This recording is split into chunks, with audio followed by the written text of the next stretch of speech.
A graça e a paz do nosso Senhor e Salvador Jesus Cristo, meus irmãos. Vamos orar e dar início ao nosso estudo dessa noite. Vamos orar e depois vamos louvar ao Senhor. Paizinho, nós te louvamos, ó Deus, o privilégio da tua presença e graça. Te louvamos, ó Deus, o privilégio de podermos estudar a tua palavra juntos, ó Deus. Nos dê, Pai, para a glória do teu nome, humildade, disposição, ó Pai, para cumprir com os propósitos santos do teu coração, Pai. Nós te louvamos, ó Pai, pedimos sempre sabedoria para glorificar teu nome, Pai. Recebe agora nosso louvor e adoração no nome de Jesus. Amém. Vamos cantar essa canção tão maravilhosa,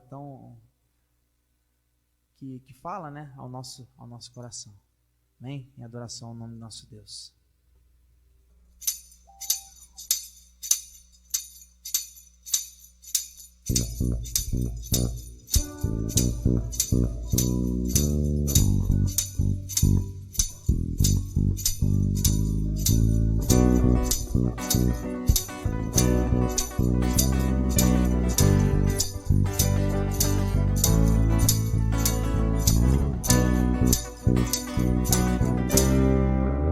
Pelo Senhor marchamos, sim, seu exército poderoso é. Tua glória será vista em toda a terra. Vamos cantar o quê? O canto da vitória. Glória a Deus, vencemos a batalha. Toda arma contra nós perecerá. O nosso general é Cristo.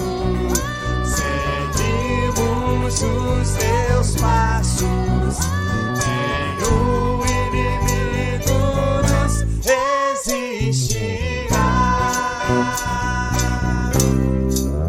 Com o Messias achamos em suas mãos a chave da vitória que nos leva a possuir a terra prometida.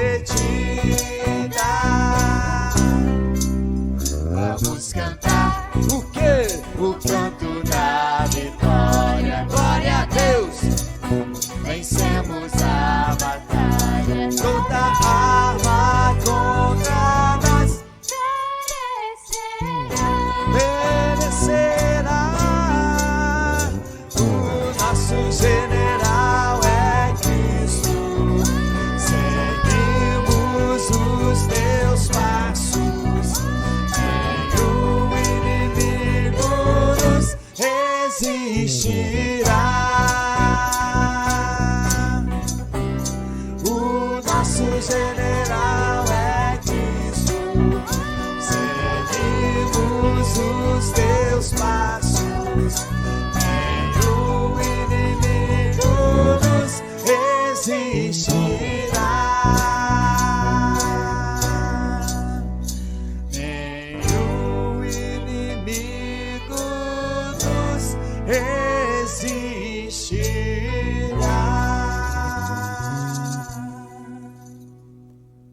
Amém, Jesus.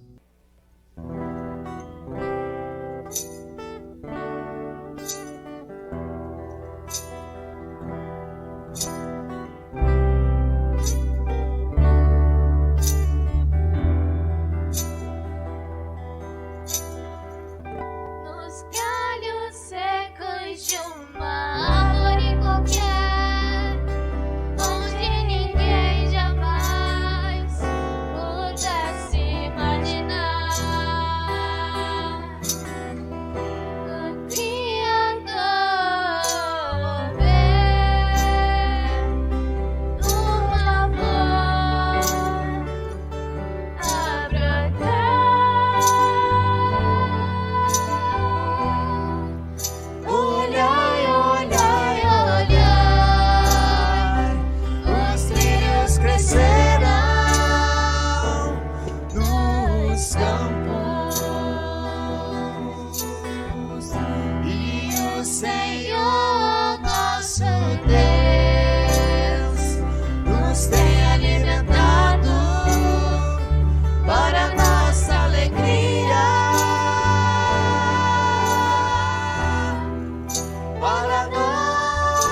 galhos secos.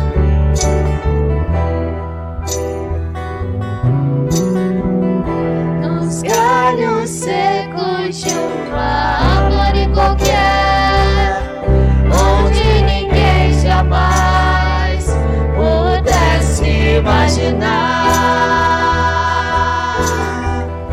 o Criador vê uma flor a brotar.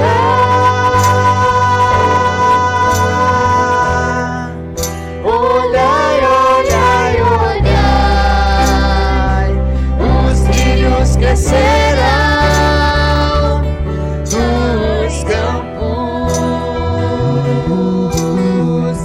e o Senhor nosso Deus nos tem alimentado para nossa alegria, para nossa alegria, para nossa alegria, para nossa alegria, para nossa alegria.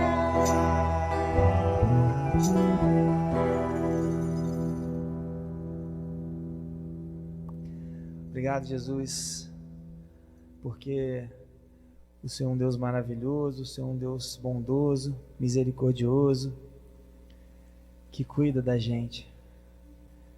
Embora muitas das vezes a gente fica com o coração aflito pela nossa imperfeição e não confiamos plenamente em Ti, Pai. É um defeito nosso de duvidarmos muitas vezes que o Senhor controla, que o Senhor sempre esteve no controle de todas as coisas. E a Tua palavra diz que o Senhor cuida dos passarinhos no campo, o Senhor cuida dos lírios, o Senhor manda chuva para o deserto, o Senhor alimenta e manda chuva para a corça que precisa de água. E o Senhor cuida de nós todos os dias. Que o desejo do nosso coração é que o Senhor mantenha firme a nossa fé, a nossa esperança em Ti, para nós nunca duvidarmos, Senhor, que o Senhor é um Deus soberano, um Deus que tem todo o controle de tudo em Suas mãos. Nós adoramos o Senhor mais uma vez, nós lembramos da cruz, lembramos de agradecer ao Senhor por tudo que o Senhor fez na cruz por nós, para que um dia nós pudéssemos estar aqui para poder entregar o louvor, nosso louvor e nossa adoração a Ti. Nós agradecemos. Obrigado, Senhor, mais uma vez, por tudo mesmo que o Senhor sempre fez por nós. É no Teu nome santo, no nome santo de Jesus, nós agradecemos e exaltamos. Amém e amém.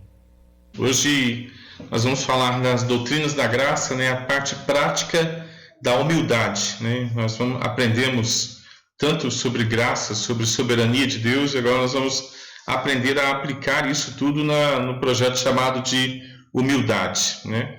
Então vamos lá, a prática das doutrinas da graça, né? Na humildade. Texto que bem interessante de Jeremias, que ele diz assim: eu encontrei as tuas palavras, me alimentei delas, as tuas palavras me foram então gozo e alegria para o coração, pois pelo teu nome sou chamado, ó Senhor Deus dos exércitos. Não é simplesmente a gente ter uma boa palavra, é a gente se alimentar dela e ela produzir alguma coisa no nosso coração. E aqui o gozo e a alegria é produzido porque a gente é chamado pelo nome do Senhor. Eu tenho a palavra, eu preciso me alimentar dela, eu preciso ter comunhão com ela, ela precisa ser o meu alimento e ela precisa produzir gozo e alegria porque eu tenho um nome, eu represento o nome. O Senhor, Deus dos exércitos, o Deus Todo-Poderoso, é o Senhor que me deu da sua palavra para que eu me alimente dessa palavra e tenha então algo visível, né? No caso, gozo e alegria. Quando a gente tem gozo e alegria no Senhor, quando a gente tem o gozo e alegria, que é consequência de se alimentar da palavra de Deus, as pessoas vão reconhecer que a gente tem um Deus grande, né? O Deus grande é chamado o Senhor Deus dos Exércitos. Jeremias capítulo 15, versículo 16 define isso. Então isso traz para a gente a consciência de que quando a gente se alimenta da palavra, né, tem uma consequência que é visível, né? Gozo e alegria. E hoje a gente vai definir que a humildade. Semana passada nós falamos da adoração e hoje nós vamos falar da humildade, porque a humildade também é algo que as pessoas contemplam e percebem na nossa vida quando a gente tem o Senhor. Mas o doutrina da graça forma então um padrão de estudo cristão fundamentado na palavra. Este padrão revela a condição pecaminosa da humanidade e a graça que também resgata no Senhor, bem como a soberania para reger tudo, todas as pessoas, todos os acontecimentos em qualquer tempo, em todos os tempos da história. Essa graça que é maravilhosa é aplicada à vida dos filhos escolhidos pelo Senhor, justificando primeiro e guiando-os em santificação, até que, tendo completado a carreira nessa vida, se una então eternamente com o Senhor na glorificação. Aí a gente vê a justificação, a santificação e a glorificação. O ensino bíblico sobre a aplicação da graça salvadora de Jesus em nós é algo profundo, que precisa ser estudado e lembrado diariamente, para que a caminhada cristã tenha verdadeiramente sentido e se mostre transformadora em todas as áreas. No estudo anterior, vimos como o entendimento da soberania do Senhor e a sua graça aplicados de forma prática orientam a vida de adoração. Hoje, veremos como as doutrinas da graça nos ajudam a lidar com o orgulho, combater o orgulho, para que cada vez mais possamos aprender sobre a humildade. Semana passada falamos sobre adoração. Essa semana o propósito é falar sobre a humildade. A humildade é o Senhor realizando na vida da gente, né? Tirando de dentro da gente aquele elemento básico da queda chamado orgulho e trabalhando agora, colocando dentro do nosso coração esse sentimento de santificação chamado também de humildade, né? O Senhor arranca o orgulho, Ele vai arrancando o orgulho do nosso pote. Dentro desse pote onde Ele arranca o orgulho, Ele vai plantando a humildade, né? Isso é um desafio que começa na nossa conversão e vai acabar só no finalzinho, quando a gente estiver partindo para a glorificação. Então, entre a justificação e a glorificação, na nossa santificação, a gente vai combater o orgulho diariamente, né? Quem é que é orgulhoso, né, no reino de Deus? Todos chegam muito orgulhoso, muito vaidoso, muito egoísta no reino de Deus. Todos nós chegamos, né? Nós temos um orgulho que é impressionante, né? Mas isso vai ser combatido, né, para que a gente desenvolva a humildade, né?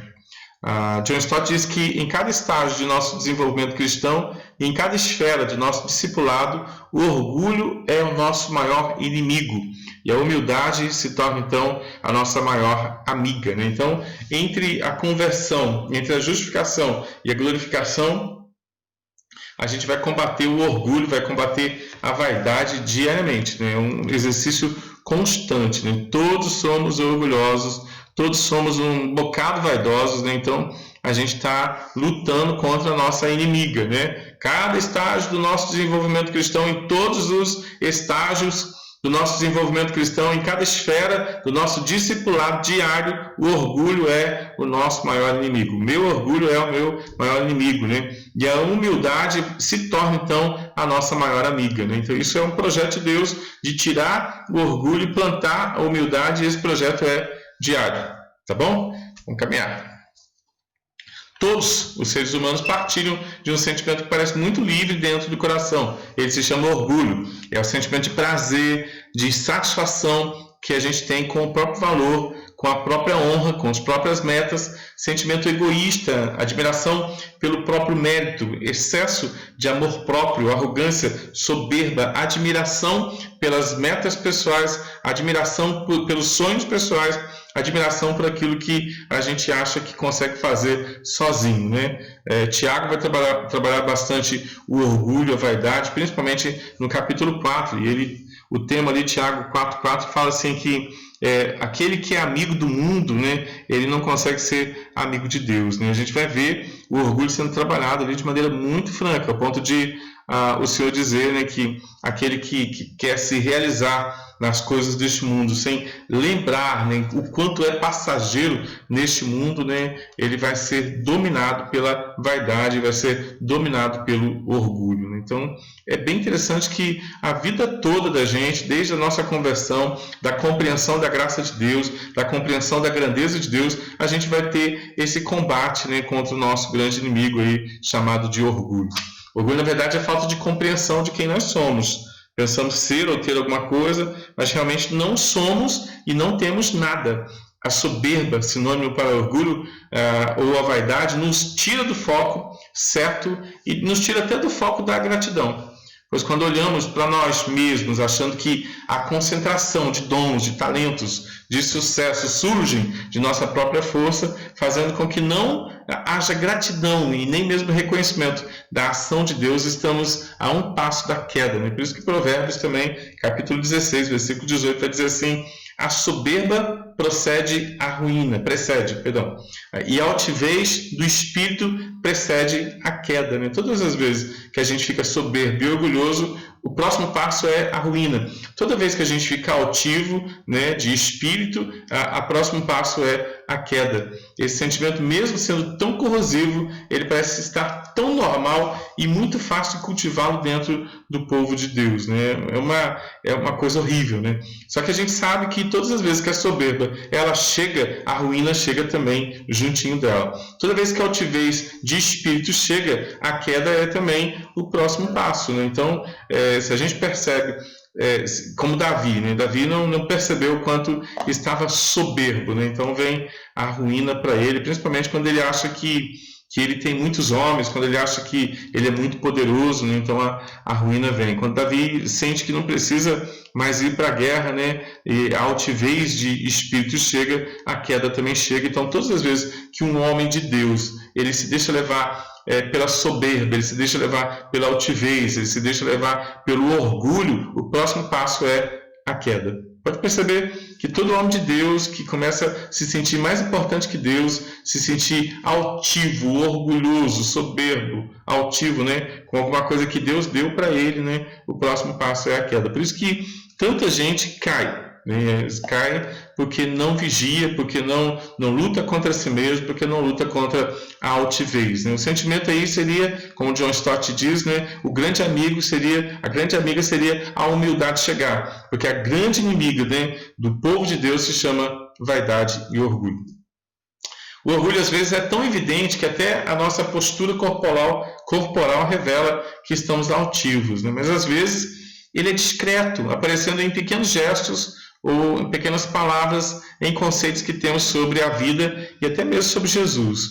O orgulho acaba por representar a nossa ideia, nossa bandeira, né? Aquilo que queremos mostrar para o mundo. Isso é um grande perigo. O orgulho, ele parece querer ser independente dentro do coração da gente, né? Jonathan Edwards, teólogo puritano dos Estados Unidos do século XVIII, chamou o orgulho de a pior víbora que há no coração e o maior perturbador da paz da alma e da doce comunhão com Cristo. Ele classificou o orgulho como o pecado mais difícil de desarraigar e como a mais escondida, secreta e enganosa de todas as lascívias, né? Que interessante, né, Jonathan Edwards, né, dizer isso, né, do século XVIII, pastorzão que viveu naquele tempo lá, que trabalhava muito com os exercícios espirituais, homem de Deus, pregador do Evangelho, dizer, né, que o orgulho é o pecado mais difícil de tirar com raiz e tudo, né, e como a mais escondida, secreta e enganosa de todas as lascívias. Olha que interessante, isso quer dizer que a gente é bem orgulhoso. Eu sou, você é, nós somos, né, e o Senhor vai trabalhar na nossa humildade diariamente, até que um dia, né, a gente diminua a nossa vaidade, diminua o nosso orgulho, né, e a gente consiga ser humilde para com a humildade glorificar, bem dizer, adorar o nome de Deus, né, como nós temos estudado. O livro de Provérbios do Antigo Testamento traz muitas recomendações para combater o orgulho, para combater a soberba. Ele diz no capítulo 8, versículo 13: o temor do Senhor consiste em aborrecer o mal, a soberba, a arrogância, o mau caminho, a boca perversa, eu os aborreço. Em vindo a soberba, capítulo 11, versículo 2, em vindo a soberba, orgulho, vaidade, sobrevém a desonra junto, mas junto com os humildes está a sabedoria, né? A soberba, né, ela precisa ser combatida com humildade, né, porque senão vai vir a desonra, vai vir a queda, né, mas com os humildes está a sabedoria, né, uma boa oração: Senhor, me faz humilde neste dia, Senhor, tira toda a arrogância, todo o orgulho, toda a vaidade, né, que normalmente virá sobre mim neste dia, né? Isso é uma oração diária de pastor, presbítero, diácono, membro de igreja e até mesmo das crianças, que também já tem a sua parcela de muita vaidade, de soberba e de orgulho, né? Provérbios continua dizendo assim: abominável é ao Senhor todo arrogante de coração. É evidente que não ficará impune, né? Abominável é ao Senhor, né? O Senhor acha abominável os arrogantes, os orgulhosos. Capítulo 21 diz assim: quanto ao soberbo e presumido, zombador é seu nome, procede com indignação e também com arrogância. Capítulo 29, versículo 23 diz assim: a soberba do homem o abaterá, mas o humilde de espírito, este obtém honra. Olha que luta, né? Que luta interessante do livro de Provérbios. Provérbios, poderia dizer assim, Provérbios é o livro onde o homem de Deus, Salomão, pede sabedoria para Deus para combater isso que ele tem sobrando, que é a sua arrogância, a sua soberba, a sua vaidade e o seu orgulho, né? Se a gente não combater nosso orgulho, se a gente não clamar por humildade, a gente vai viver uma vida muito infeliz, muito triste, muito angustiante. E olha o primeiro versículo que a gente trabalhou aqui em cima dessa lâmina, diz assim: abominável é ao Senhor todo arrogante de coração, ele não ficará sem punição. Eita!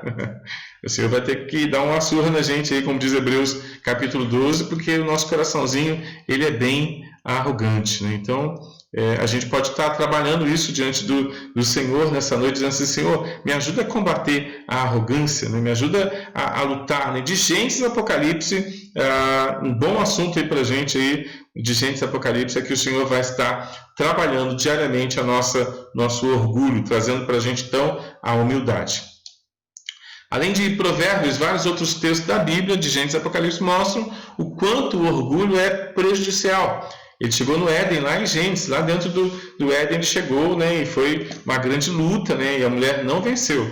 Mas como combater então esse sentimento? Como estar atento para que ele não seja uma parte sutil de nossas vidas, a qual não estamos nos empenhando para lutar contra ela?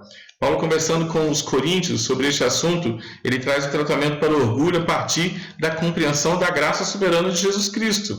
Então, como é que a gente faz para tratar isso? Né? Tratando o orgulho e evidenciando a humildade. Né? Calvino diz assim: é evidente que o homem nunca atinge um autoconhecimento verdadeiro sem que antes tenha contemplado a face de Deus e após tal contemplação tenha examinado então a si mesmo. Né? Como é que a gente faz para combater o orgulho? Primeiro, a gente precisa conhecer o Senhor, né? A gente precisa ter um conhecimento muito legal do Senhor, né? Contemplar a face de Deus, porque Ele vai revelar para a gente que nós somos vaidosos, que nós somos orgulhosos, né? Que nós somos altivos, né? E isso será uma luta constante para que o Senhor arranque a nossa vaidade, arranque a nossa altivez, arranque o nosso orgulho e nos visite com humildade.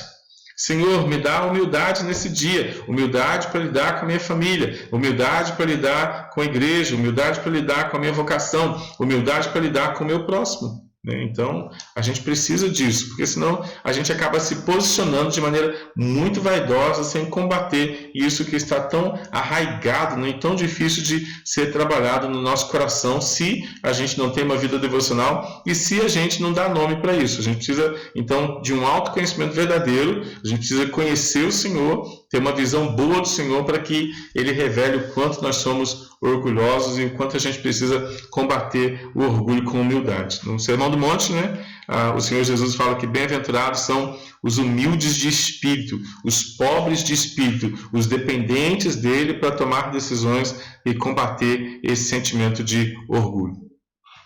Primeira Epístola de Paulo aos Coríntios, capítulo 1, versículo 26 e 29 diz assim: irmãos, Reparem na vossa vocação, vocês não foram chamados sábios segundo a carne, nem poderosos, nem muitos de nobre nascimento. Pelo contrário, Deus escolheu as coisas loucas do mundo para envergonhar os sábios, escolheu as coisas fracas do mundo para envergonhar as fortes. Deus escolheu as coisas humildes do mundo, as desprezadas e aquelas que não são, para reduzir a nada as que são. Olha o propósito: a fim de que ninguém seja orgulhoso na presença de Deus, a fim de que ninguém se vanglorie na presença de Deus. O chamado é um chamado modesto, para que a gente entenda, né, que a glória é de Deus. Então, e repara na vocação: vocês não são muito sábios, vocês não são poderosos, vocês não são de nobre nascimento. Deus escolheu as coisas loucas do mundo, Deus escolheu as coisas fracas do mundo, Deus escolheu as coisas humildes do mundo, Deus escolheu as coisas desprezadas do mundo, aquelas que não são, e o propósito é: ninguém se vanglorie na presença de Deus. Então, olha só como que a nossa vocação, quando Paulo começa a tratar ali na primeira epístola de Paulo aos Coríntios, ele fala assim: olha, presta atenção na vocação de vocês. Vocês não são sábios, vocês não são poderosos, não têm nobre nascimento, são loucos, são fracos, são humildes, são desprezados, não são, porque o propósito é que a glória seja de Deus, a glória não seja de vocês, né? Como que seria bom, né, a gente colar isso na geladeira, né? Para a gente não esquecer que a gente é vaso de barro, né? Segundo a epístola de Paulo aos Coríntios, né? Carregando um grande tesouro onde a glória é dele. E a gente está aqui servindo ao Senhor como filhos amados, né? Mas a glória é dele. Estamos aqui com o propósito de glorificar o seu nome, e a glória continua sendo dele. A gente não é sábio, a gente não é poderoso, a gente não é de nobre nascimento, Paulo diz que a gente é as coisas loucas do mundo, nós somos as coisas fracas do mundo. O Senhor escolheu os humildes do mundo, o Senhor escolheu os desprezados, os que não são, porque o propósito é ninguém se vangloriar na presença do Senhor. Interessante isso, né? Põe tela inteira para mim, Mateus. Se você quiser printar a tela, né, para lembrar disso, né, se quiser colocar isso aí nas suas coisas, né, irmãos, reparar na vocação: não é sábio, não é poderoso, não é de nobre nascimento. Deus escolheu as coisas loucas do mundo, as coisas fracas do mundo, as humildes do mundo, as desprezadas, as que não são, e o propósito é: ninguém se vanglorie na presença de Deus, né? Ninguém seja orgulhoso, mas seja humilde na presença de Deus, né? Interessante, né? É bem interessante. Bem interessante a gente lembrar disso, porque senão a gente vai dizer: eu sou sábio, eu sou poderoso, eu tenho nobre nascimento, eu sou muito joinha, né? Eu sou forte, né? Eu sou orgulhoso. Não é esse o propósito para a igreja. Não é esse o propósito. O propósito é a gente depender diariamente de Jesus Cristo, nas coisas mais óbvias, né? A gente depender de Jesus Cristo, né? Não depender do nosso poder, não usar a nossa força, né? Não usar o nosso nobre nascimento, né? E esse é o projeto de Deus. O projeto é para que ninguém se vanglorie na presença de Deus. Que texto maravilhoso aqui da primeira epístola de Paulo aos Coríntios. Paulo foi o pregador do evangelho entre os coríntios em sua segunda viagem evangelística. Ele foi o portador das boas novas, o pai na fé daqueles novos cristãos. Mas depois de aproximadamente 5 anos, Paulo precisou intervir no andamento da igreja de Corinto, pois ela estava cheia de confusões. E presta atenção, irmãos, e um dos grandes pilares dessa confusão foi o orgulho. Existem pilares de confusão: vaidade, orgulho, egoísmo, né? São pilares de confusão em qualquer relacionamento, seja ele familiar, seja ele eclesiástico, seja ele social, seja ele secular, né? Qualquer tipo de relacionamento, né? Do espiritual, do social, do secular, né? A vaidade, orgulho e egoísmo são as mães, né? Da confusão. Então é interessante a gente pedir, clamar ao Senhor: me dá humildade para lidar com todas as situações do meu dia a dia, né? Para que eu não seja envolvido pelo orgulho, pela vaidade e pelo egoísmo, e crie grandes confusões, né? Como a igreja de Corinto estava embriagada de confusão por causa do orgulho eclesiástico, né? Paulo, ao lidar com os cristãos orgulhosos e arrogantes de Corinto, tão satisfeitos com a sua filosofia e sabedoria humana, os lembra a verdade sobre quem eles de fato eram. A gente vai aprender com os textos da primeira carta aos Coríntios que a melhor forma de combater o orgulho é relembrar a origem da fé. a qual nos mostra o caminho da depravação, a morte que tínhamos antes do chamado de Jesus Cristo, né? E aqui não cabe mais o orgulho de dizer que nunca fizemos nada de tão ruim na vida, pois a Bíblia nivela toda a humanidade na condição de morta pelo pecado, na condição de depravados. Nesses textos aqui que a gente vai ler agora, Romanos 3, 23, Efésios capítulo 2, Romanos 3, mostra que a gente está igualado no pecado, né? Olha o texto aí. Todos pecaram e todos precisam da glória de Deus, né? Romanos 3, 22. Né? São carentes, né? São necessários, são carentes da glória de Deus, e isso todos os dias, né? Ele nos deu vida quando a gente estava morto. Onde? Em delitos e pecados. Romanos 3 vai dizer assim, que se conclui, a gente tem alguma vantagem? E a resposta é não, de forma nenhuma, pois já temos demonstrado que todos, judeus, gregos, estão debaixo do pecado.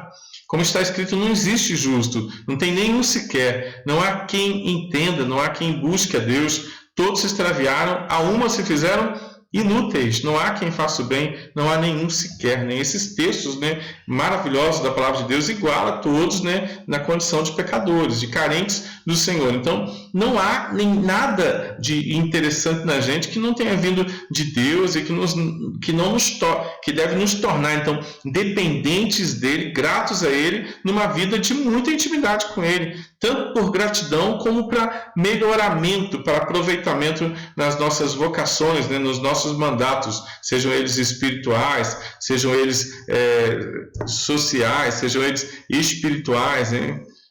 Nosso mandato cultural, né? Tudo a gente depende do Senhor para glorificar, para bendizer o nome dele e para quebrar esse sentimento maldito, né? Esse inimigo da nossa alma chamado de vaidade, chamado de orgulho, né?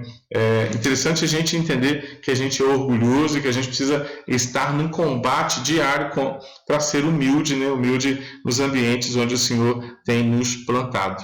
Paulo começa o ensinamento anti-orgulho, relembrando a mensagem de salvação que os coríntios receberam, né? Uma mensagem doida, né? Certamente a palavra da cruz é loucura para os que se perdem, mas para nós que somos salvos, a palavra da cruz é poder de Deus, pois está escrito, vou destruir a sabedoria dos sábios e vou aniquilar a inteligência dos instruídos, né? Ele vai e continua o orgulho de conviver com o berço da filosofia, né, dos pensamentos filosóficos, né, dos pensamentos de sabedoria, foi totalmente atingido pela loucura da pregação do Evangelho. Os sábios, os inquiridores, os filósofos daquela época e da nossa época não entendem essa verdade.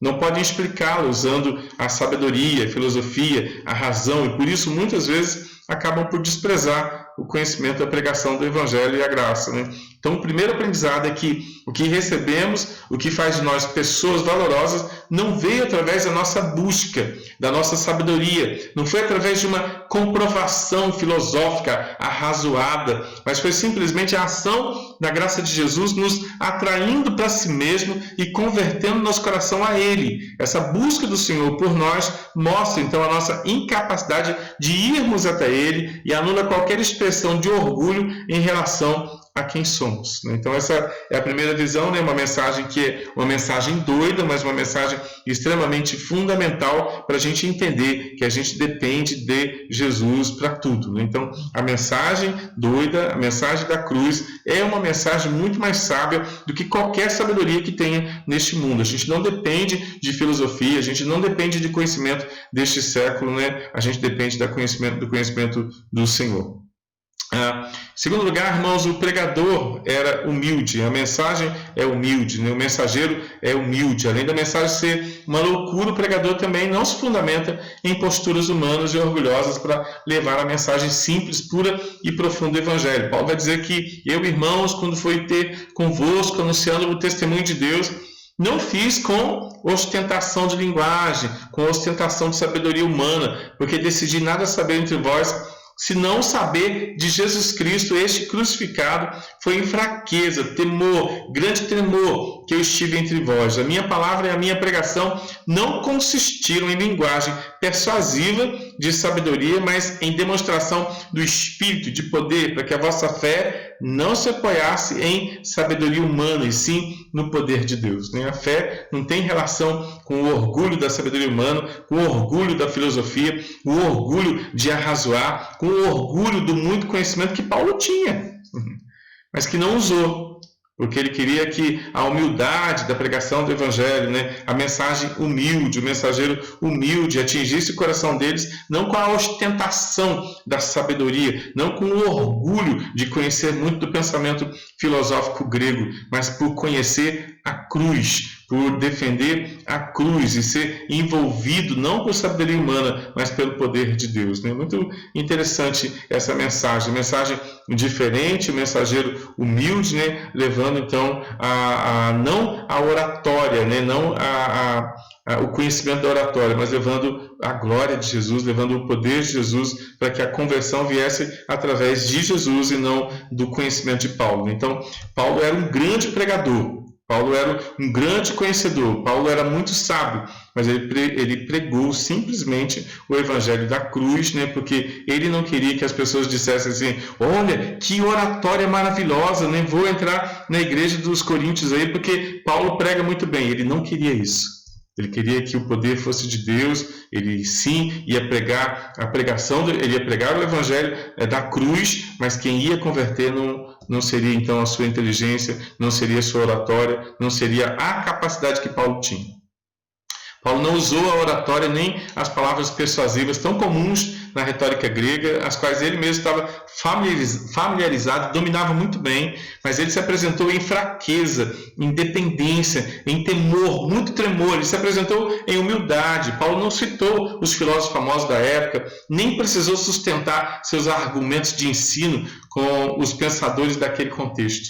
Ele estava desvinculado do orgulho daquele local para apresentar único e somente Cristo, e para que a fé deles estivesse então depositada, pautada somente no poder de Deus e não na busca e na arrogância da sabedoria humana. Nós não sabemos nada, nós não temos nada que resolva ou que explique a vida como um todo. A única explicação está na revelação de Jesus, que graciosamente se deu a nós, para que a partir dele pudéssemos então experimentar a verdadeira sabedoria. Então a gente não precisa de uma retórica, precisa de uma retórica de grandes pregadores que sabem usar, né, de grego, de hebraico, de uma eloquência, de uma oratória que deixa a gente assustado de ver. A gente precisa de fidelidade, a gente precisa de vida devocional, a gente precisa de humildade, né? Lucas 12 fala algo muito interessante. Não se preocupe com o que vai falar, porque na hora você vai ter sabedoria para falar, né? Em qualquer lugar.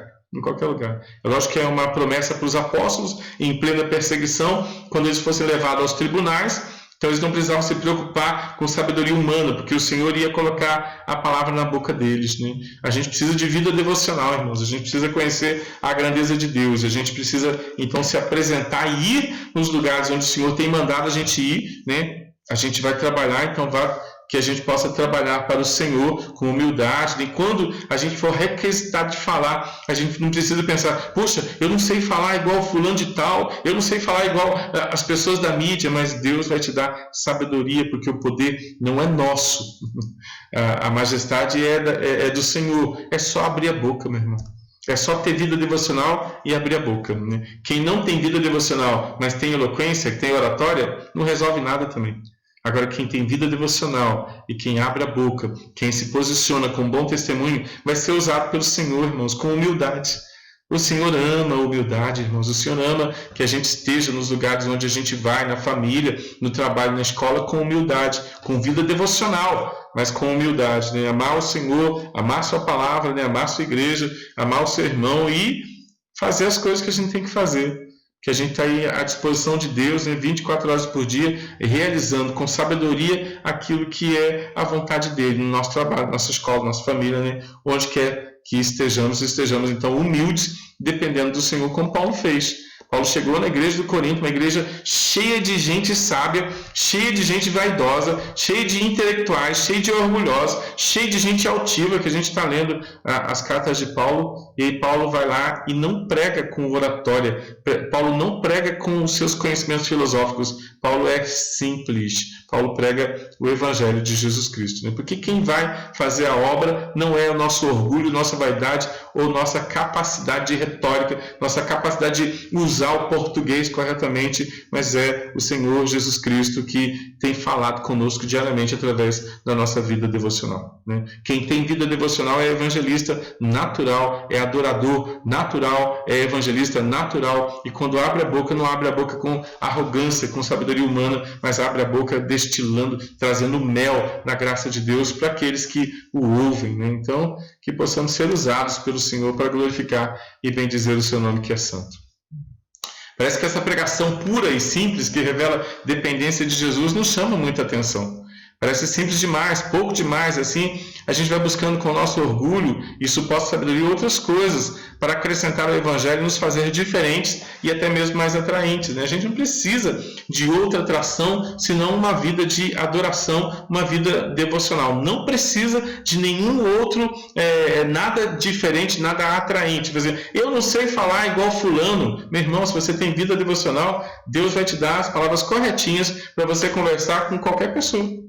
Seja ele um rei, um governador, um presidente, seja quem for, né? Seja uma pessoa simples, né? Se você tem vida devocional, você está preparado, né, para fazer diferença nos lugares onde Deus tem plantado você. Se você não tem vida devocional, não adianta sabedoria, não adianta recursos, não adianta luzes, não adianta um monte de recursos, né? Quem não tem vida devocional nunca está preparado para fazer diferença na vida de ninguém. Ele não é diferente, ele não faz diferença, né? A gente não precisa de orgulho e vaidade para fazer diferença com o Senhor, né? Precisa de vida devocional. Os escolhidos do Senhor são humildes, irmãos. Repara na vocação. Não é sábio, né? Segundo a carne, tá bom? Ah, você não tem a sabedoria da carne. Não, graças a Deus. Você não é poderoso. Não, não sou. Você não tem um nobre nascimento. Você não tem um nome bonito, né? Pelo contrário, você é meio louquinho, né? Deus escolheu as coisas loucas do mundo para envergonhar os sábios.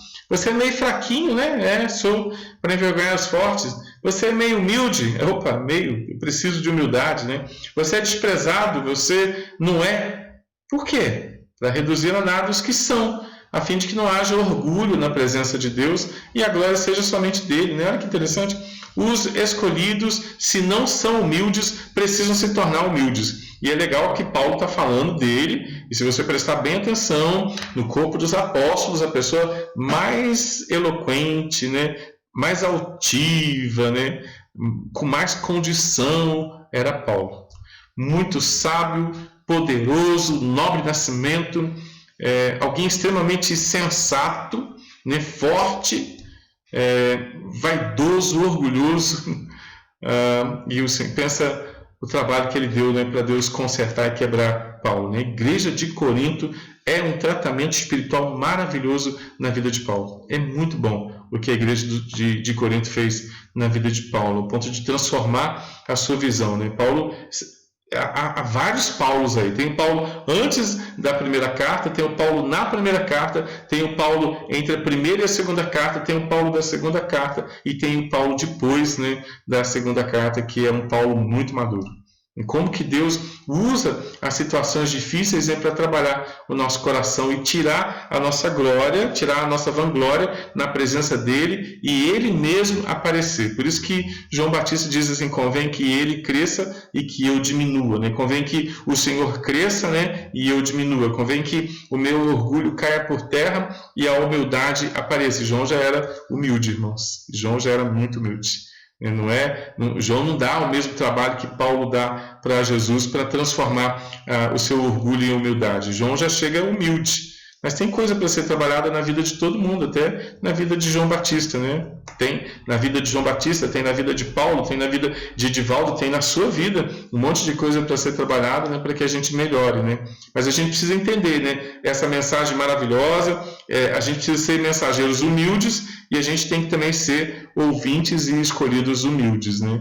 A graça da escolha divina é revelada justamente pelo fato de os escolhidos não terem condições nenhuma de mostrarem nenhum valor que os leve a merecer a escolha do Senhor. Deus escolheu, e Paulo usa essa expressão 3 vezes. E a escolha do Senhor não foi baseada na aparência melhor ou naquele que poderia ser mais útil. O Senhor escolheu o fraco, escolheu o humilde para anular o senso de grandeza orgulhoso de todo ser humano. Mas o Senhor tem entre os seus escolhidos pessoas de grande valor, que apareceram na história, que deixaram seus nomes registrados, né? Experimentados, né? Experimentamos a reforma da fé cristã e as doutrinas da graça de maneira sistematizada. Devemos, então, isso em grande parte a homens como Lutero, como João Calvino, né? Quando a gente olha a história de João Calvino, quando a gente olha a história de Lutero, a gente vê ali o Senhor malhando, né, pessoas orgulhosas e transformando eles em pessoas muito humildes. A história de João Calvino é impressionante, né? As doenças que esse homem trazia, né? As lutas que esse homem tinha são impressionantes. E quantos outros nomes apareceram, não só na história da igreja, como também na história geral da humanidade, de gente, né, que chegou humilde, o Senhor chegou orgulhosa, o Senhor foi surrando, né, para transformar esses orgulhosos em gente humilde, né? Todos que chegamos na presença de Deus, chamados pelo Senhor, Ele vai dar uma coxada para trabalhar o nosso orgulho, arrancar o nosso orgulho e trazer humildade para o nosso coração. É assim comigo, é assim com minha esposa, é assim com Mateus, Isabel e Mariana, é assim com você, é assim com sua esposa, com seu esposo, é assim com seus filhos, é assim com os seus pais, que o Senhor vai recolhendo para Ele e transformando o nosso coração diariamente para arrancar a vaidade, para arrancar o orgulho, porque com orgulho, com vaidade, né, com altivez não dá certo. Então, o chicote vai comer solto aí para a gente aprender, né? Hebreus capítulo 2 afirma isso, né? No entanto, eles não foram escolhidos por causa deste valor. Na verdade, o que eles sabiam fazer, o que nós hoje sabemos fazer, ainda que não apareçamos em nenhum lugar, tem seu valor e alcança preeminência e utilidade por causa da aplicação do próprio Deus, que usa as nossas vidas, que são simples, para cumprir com seus objetivos, que são maravilhosos. Entender esse mistério é o que Paulo chama de gloriar-se no Senhor. Na segunda carta aos Coríntios ele diz isso, olha o que diz lá. Aquele, porém, que se gloria, aquele que glorie-se no Senhor, porque não é aprovado quem a si mesmo se louva, e sim aquele a quem o Senhor louva. Os orgulhosos acerca de si mesmos pensam que não precisam de Deus, buscam coisas grandiosas para fazer, estão satisfeitos com o que conseguem realizar por si mesmos e com o que aparentam ser para os outros, né? Olha, a nossa glória, nosso trabalho, nosso ministério é gloriar-se no Senhor, porque a gente não trabalha para a gente mesmo, né? Os humildes se satisfazem no Senhor, em realizar as boas obras preparadas pelo Senhor, e as fazem então com gratidão. Bem-aventurados os humildes, os dependentes do Senhor. Jesus diz assim: quem quiser vir após mim, tem o trabalho de transformar, né? Tirar o orgulhoso e plantar o humilde, né? O orgulhoso já vem na gente, né? Já está aí na gente, né? 24 horas por dia. A palavra de Deus vai arrancar esse orgulhoso dentro da gente, né? Até o último dia de respiração nossa aqui no planeta Terra, né?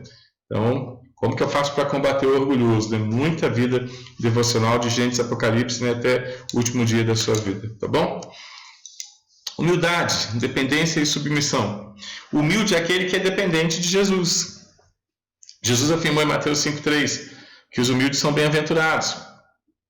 Ou seja, tem seu prazer no próprio Jesus, pois dependem dele para tudo, né? O Senhor, não há a bem-aventurança a gente entender, né, que não tem condições de fazer nada, de falar, de sentir, de pensar, de se vestir, né, de fazer nada sem o Senhor. Bem-aventurados humildes de espíritos, dependentes do Senhor, né? Aqueles que falam: Senhor, me socorre. Eleva os meus olhos para o Senhor que me socorre. De onde me virá o socorro, né? Meu socorro é o Senhor Jesus Cristo. Ele me socorre contra mim mesmo diariamente, 24 horas por dia, durante todos os dias da minha estrutura.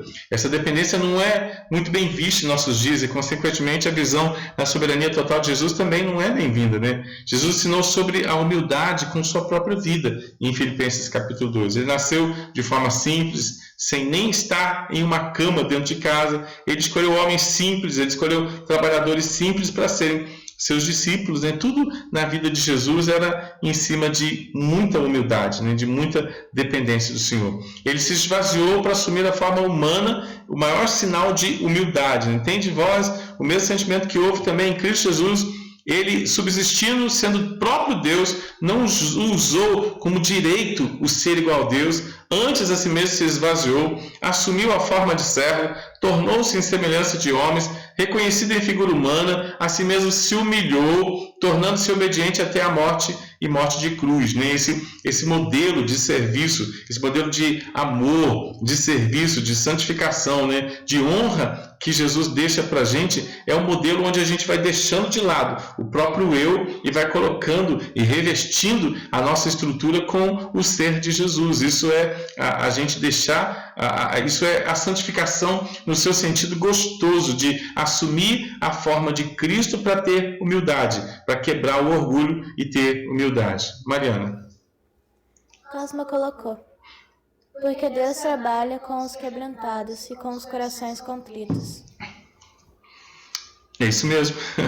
Ele transforma o nosso coração, ele quebranta o nosso coração e ele vai dando humildade para poder trabalhar o nosso coração e amadurecer profundamente o nosso coração, né? Hebreus capítulo 12 fala isso de uma maneira bem interessante, né?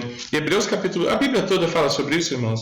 Hebreus 12 ele fala assim, olha, na nossa luta contra o pecado ainda não temos resistido até o sangue, né? Então, ó, e vem luta aí. Estais esquecidos da exortação que como a filhos discorre convosco, né? Filho meu, não menospreze a correção que vem do Senhor, nem desmais quando por ele és reprovado, porque o Senhor corrige a quem ama e açoita todo filho a quem recebe, né? Olha o treinamento aí, Hebreus capítulo 12, né? Versículo 4, 5 e 6. Aí ele vai dizer mais, né? É para a disciplina que perseverais. Deus vos trata como filhos, pois que filho há que o pai não corrige? Mas se estáis sem correção, de que todos têm se tornado participantes, logo sois bastardos e não filhos, né? E aí vai. Depois dá uma olhadinha lá em Hebreus capítulo 12, né?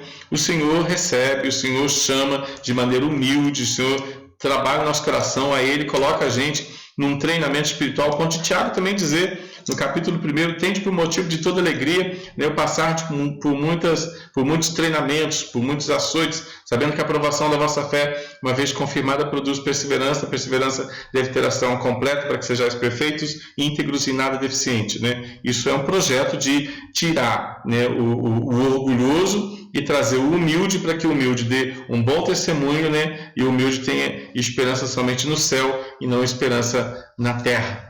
O humilde não é necessariamente aquele desprovido de nada, de alguma coisa, mas é aquele que sabe que tudo que tem, em qualquer área, vem do Senhor e é para o Senhor, né? Tudo que eu tenho, tudo que eu sou é para o Senhor integralmente, né? Porque dele, no meio dele, para ele são todas as coisas. A ele, pois, agora eternamente. Amém. Portanto, tendo este reconhecimento, então, ele luta para que a sua vontade seja cada vez mais submissa e tome a forma da vida com o Senhor. Na comunidade cristã nada pode ser fonte de orgulho, nem a sabedoria dada por Deus, nem a capacitação para realizar a sua obra, nenhum dom pode servir, né, para a minha vaidade, para o meu orgulho. 1 Coríntios 1, de 30 a 31 diz assim: mas vós sois dele, em Cristo Jesus, o qual se nos tornou da parte de Deus, então, sabedoria, justiça, santificação, redenção, olha o que está escrito agora, para que, como está escrito, aquele que se gloria, porque tem sabedoria, justiça, santificação e redenção, use isso para a glória do Senhor. Aquele que se glorie, glorie-se no Senhor. A sabedoria que Ele te deu, a justificação, a santificação, a redenção, a glorificação, então é tudo para a glória de Deus. Então não é nada para eu usar para mim mesmo, é para eu usar na minha história para a glória de Jesus Cristo, que me amou, que me justificou, que requer a minha santificação, que requer o meu reconhecimento da sua grandeza em minha vida, que requer a minha dependência dele e que requer, como estudo de hoje, a minha humildade. O Senhor requer aqui na minha santificação um sentimento chamado 2. Semana passada, adoração, e hoje a nossa humildade. Se eu conheço a doutrina do Senhor, a primeira coisa que eu faço é adorar o Senhor. A segunda coisa que eu faço é depender dele, com humildade. Eu preciso me posturar, né, na minha casa, com os meus filhos, com os meus pais, com a minha família, com o meu cônjuge. Eu preciso me posturar na minha vizinhança, no meu trabalho, na minha escola, nas eventualidades do dia a dia, com humildade, na dependência do Senhor, fazendo tudo para a glória dele, né? Não vivendo mais para mim mesmo. Isso é humildade, aquele que se glorie com a sabedoria, com a justificação, com a santificação, com a redenção, que faça isso para a glória do Senhor. me justificou, aleluia, me deu sabedoria, santificação, dons e talentos, aleluia, requer a minha santificação com humildade, aleluia, vou morar no céu, aleluia. Então, aquele que se glorie, glorie-se por aquilo que Jesus fez. Que a nossa glória, que a nossa santificação, que a nossa humildade, que a nossa dependência de Deus glorifique o nome de Deus por aquilo que Ele fez na cruz do Calvário, que a gente use tudo o que Ele emprestou para a gente para a glória do nome dEle.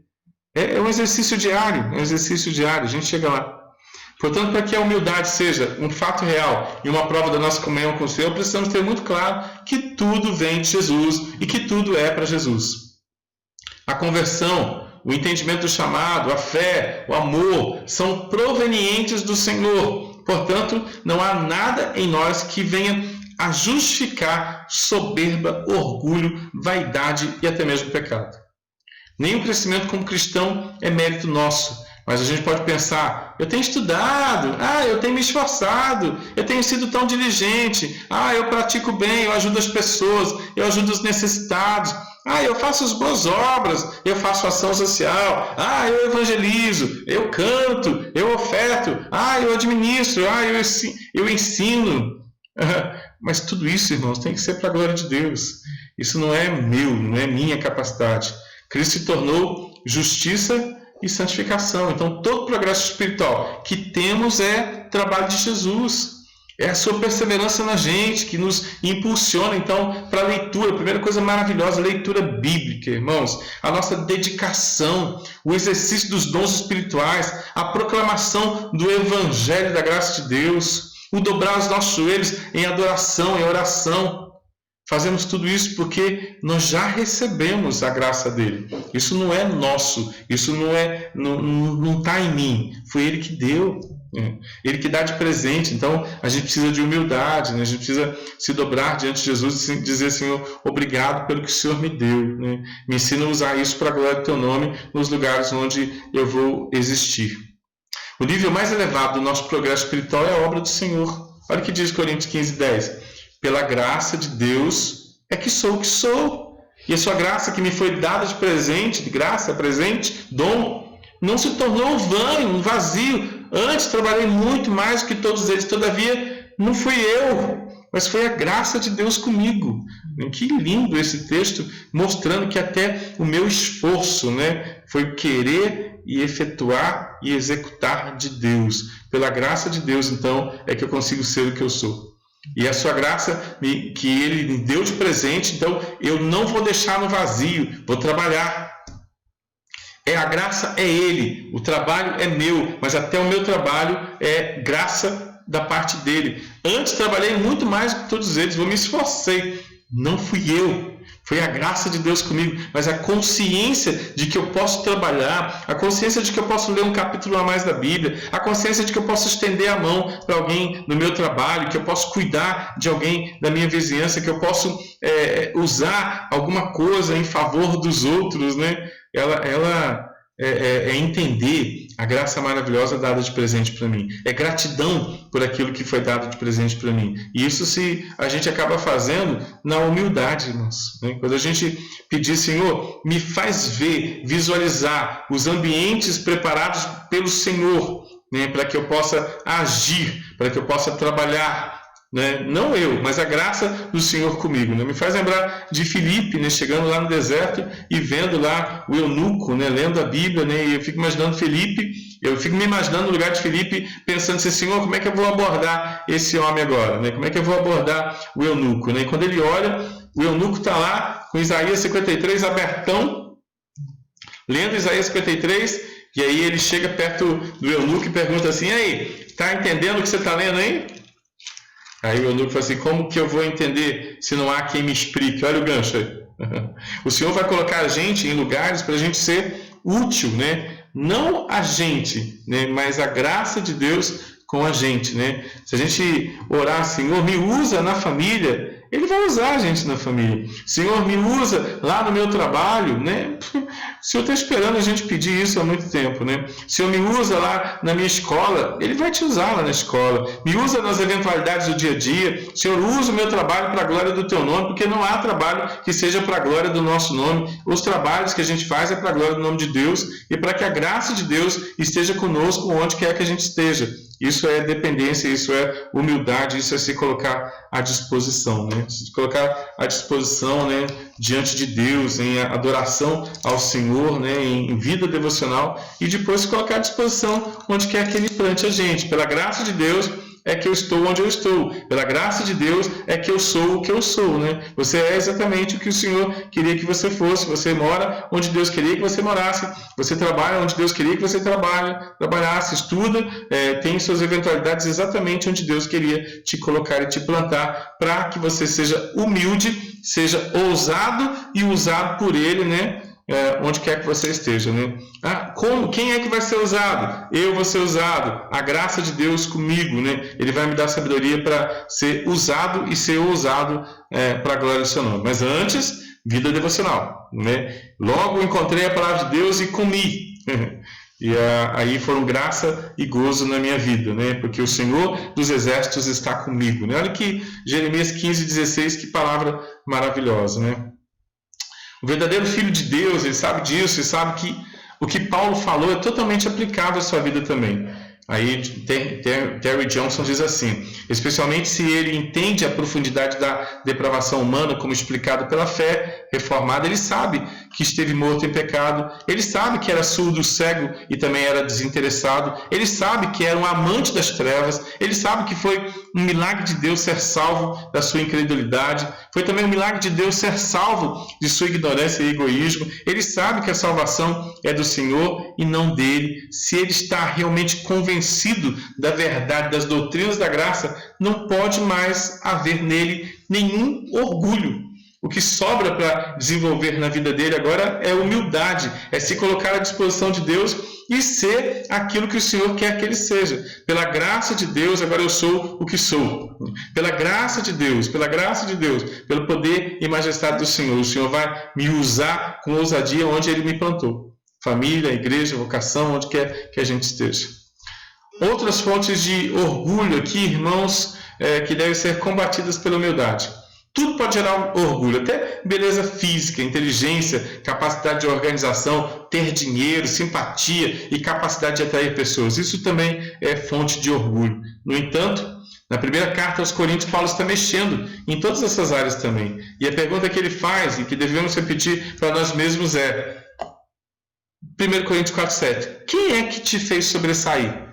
E a gente faz a pergunta: quem é que te fez então ter beleza física, inteligência, capacidade de organização, dinheiro, simpatia, capacidade de atrair pessoas? Quem é que te fez assim? O que você tem na vida, posses, bens, beleza, etc., que não tenha sido dado, que não tenha recebido? E se você recebeu, por que orgulho? Como se você não tivesse recebido isso de presente do Senhor. Que texto, hein? Que texto. Quem é que te fez sobressair? No que confiamos para acharmos que somos bons demais? Em pessoas, no mundo, no cristianismo deturpado? O Tim Keller disse assim: olha, o falso evangelho deixa as pessoas orgulhosas daquilo que elas fazem. Já o evangelho verdadeiro as deixa orgulhosas daquilo que Jesus fez. Acho que a palavra orgulho é pesada, mas se ela cabe em alguma coisa, aquele que se vangloria em Cristo. O falso cristianismo, a visão errada da soberania de Jesus, nos leva a pensarmos que, de certa forma, somos capazes de fazer as coisas acontecerem na nossa história de vida por causa das nossas ações. Nada do que aconteceu na nossa história é por causa da nossa ação, é por causa da soberania de Cristo. Tudo o que acontece é a soberania de Cristo. Tudo o que acontece é porque acontece exatamente do jeito que Cristo escreveu. E tudo que a gente olha, contempla, deveria ser debaixo de muita humildade, por sabermos que Jesus está conosco, nos treinando. Nós não somos no falso evangelho. O falso evangelho deixa as pessoas orgulhosas daquilo que elas fazem. Eu consigo isso, eu consigo aquilo outro. Você não consegue nada, meu irmão. Está tudo debaixo do domínio absoluto, eterno, poderoso e único de Jesus Cristo. Eu gosto muito da frase de um homem de Deus, Abraham Kuyper, quando ele diz assim que não existe uma polegada quadrada neste século que Jesus não diga minha, me pertence, é minha. Não existe um centímetro quadrado neste mundo que Jesus não diga é meu. Não existe nenhuma terra quadradinha, nenhum espaço do universo, né, que Jesus não diga é meu, fui eu quem fiz, sou eu quem controlo. Jesus está no controle de todas as coisas, irmãos. Se a gente for se gloriar, e a gente não deve se gloriar, mas se a gente se glorie naquilo que é Jesus, no poder dele, na majestade dele, no domínio dele, na paternidade dele, no poder dele, na majestade do senhorio, da supremacia do Senhor Jesus Cristo, do império do Senhor Jesus Cristo, e não naquilo que a gente tem condição de pensar, de falar, de sentir, né? Porque o domínio é de Jesus, e o que ele fez tem que trazer para a gente convicção. E o que ele fez tem que trazer para a gente adoração. O que ele é tem que trazer para a gente humildade, disposição, trabalho, né, cooperação. Né? Nós estamos aqui para a glória dele. Fomos alcançados pela graça dele. Estamos parados agora na frente do celular ou na frente da televisão, do computador, não sei, para contemplar, né, para conversar sobre aquilo que Jesus fez.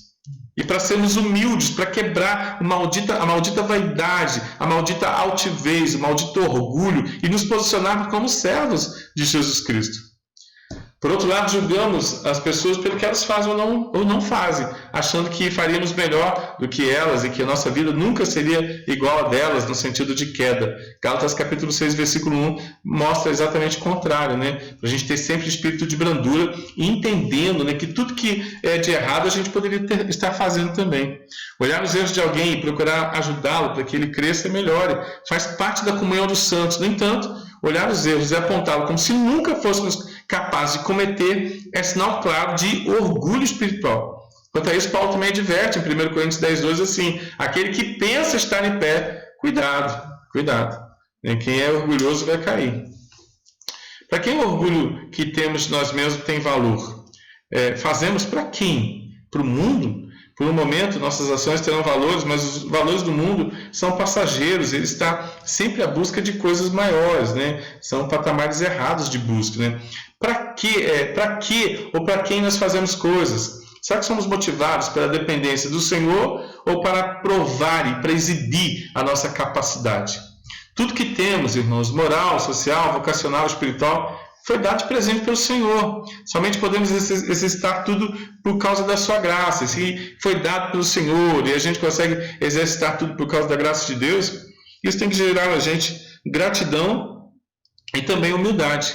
Sendo assim, humildade tem que ser nossa companheira em tudo que somos e fazemos. A gente tem que entender que ela é a melhor amiga que a gente tem. E o pior inimigo que a gente tem é o maldito orgulho, a maldita altivez, a maldita vaidade. Né? Que Deus nos ajude a vivermos isso de maneira bem prática. Que o Senhor nos ensine a glorificarmos o seu nome com humildade, sabendo que a gente é orgulhoso. Eu sou muito orgulhoso. Você é muito orgulhoso. Mas o Senhor está quebrando o nosso coração diariamente. As lutas do dia de hoje é para quebrar o teu orgulho, viu? Eu passei por isso. Deus está quebrando o teu orgulho, viu? Não precisa nem ser profeta, nem adivinhador. Mas, eis que vos digo, irmão, que as lutas pelas quais você passou hoje é porque você é orgulhoso e Deus está te deixando mais humilde.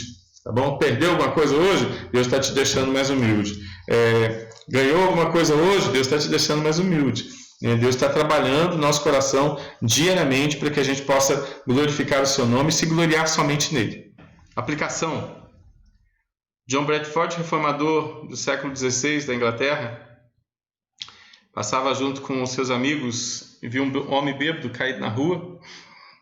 Muitos mostraram desprezo, mas ele foi até lá para ajudar o homem, pois pensava: se não fosse pela graça de Deus, eu seria igual a esse homem. Né?